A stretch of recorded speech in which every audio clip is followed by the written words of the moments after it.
Vatel.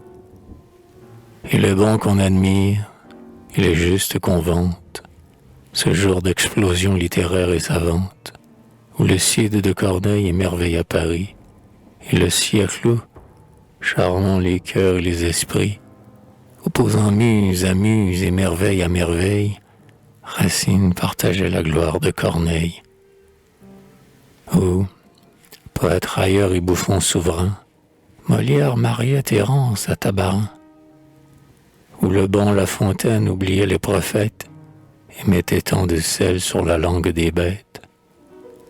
Où Despréaux, raillant la sottise et l'orgueil, cultivait la satire en son jardin d'Auteuil et disait aux maçons « Reprenez vos truelles ».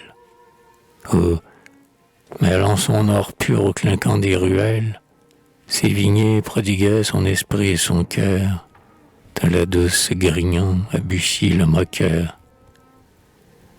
Il est bon qu'on admire, il est juste qu'on loue le siècle où, Bossuet complétant, Bourdaloue, il semait le froment dans ce même sillon qui devint le jardin des fleurs de Massillon.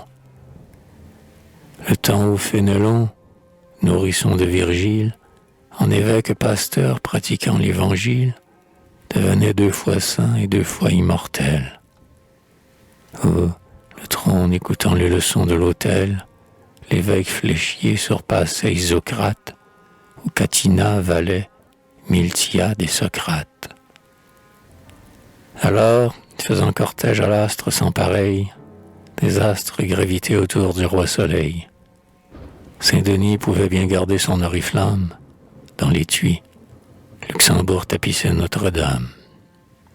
L'honneur florissait rouge en s'épanouissant dans le champ que Turenne arrosait de son sang. La gloire étincelait. À travers l'épopée, le grand Condé jetait l'éclair de son épée. Et mon traître, aujourd'hui fidèle, toujours grand, traitant d'ailleurs le roi comme on traite un parent, il tenait au logis sa table préparée et ne s'inquiétait d'où viendrait la marée, sachant qu'il suffisait de prévenir Vatel, un grand cœur qui battait dans un maître d'hôtel. Le roi l'avait fait noble.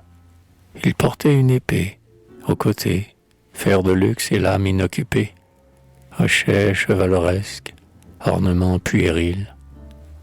Qui sait? Quand il sentit son honneur en péril, il se la mit au ventre en parfait gentilhomme. Parmi les raffinés que l'histoire renomme, les affolés d'honneur d'hier et d'aujourd'hui, qui jamais s'est montré plus chatouilleux que lui, ce n'est point aux chrétiens à faire son éloge. Vatel n'a point sa place en un martyrologe.